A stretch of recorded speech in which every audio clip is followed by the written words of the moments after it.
તમને બરાયા સાહેબે ચાર્ટ બતાવ્યો તો એમાં એક પોલિફિનલ હોય છે કેટેચિન. કેટેચિન છે ને જે એ તમારું આ બધા ડેટા જે છે એ અમને રિસર્ચ પેપરમાંથી મળે છે, સમજ્યા ને તમે? જે સાયન્ટિસ્ટ બધી રિસર્ચ કરતા હોય એ લોકો એના ડેટાના બેસ ઉપર અમે એક પીણું બનાવ્યું ત્યાં નાસિકમાં.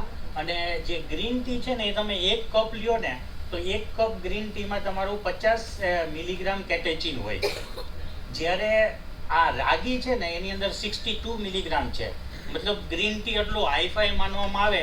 બીજું કેટેચિન છે ને એ લોકો તમે સમજ્યા હશો કે ભાઈ આ રાગી કે જે છે એ હેલ્થ માટે તો બરોબર, પણ એની અંદર મેઇન ચીજ છે પોલિફિનોલ. અને પોલિફિનોલ ખાલી રાગીમાં નથી, એ તમારા બધા જ મિલેટ્સમાં છે. પણ રાગીનું તો એક એક્ઝામ્પલ આપ્યું કે રાગીમાં જે પોલિફિનોલ છે ને એ ફ્લેવેનોઇડ્સ હોય, એક તો મેઇન એનો પાર્ટ છે. તો એ જે છે ને એ એન્ટીઓક્સિડન્ટ પ્રકૃતિ તરીકે ખાસ કામ કરે છે.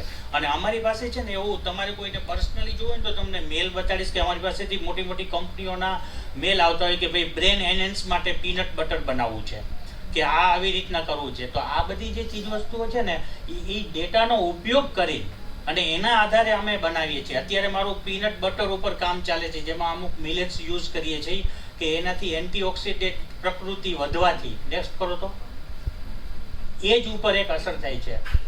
નેક્સ્ટ હવે જો આ છે ભાઈ સોરગમ મતલબ જુવાર, તો એમાં સ્પેશિયલી છે ને પોટેશિયમનો મોટો રોલ હોય છે. હવે મને અમુક કંપનીઓ કહેતી હોય કે અમારે આવી રીતના નેચરલ પોટેશિયમ વધારે જોઈએ છે, તો અમે આ પ્રોડક્ટને રાખીને એનાથી એક પ્રોડક્ટ બનાવતા હોય છે. નેક્સ્ટ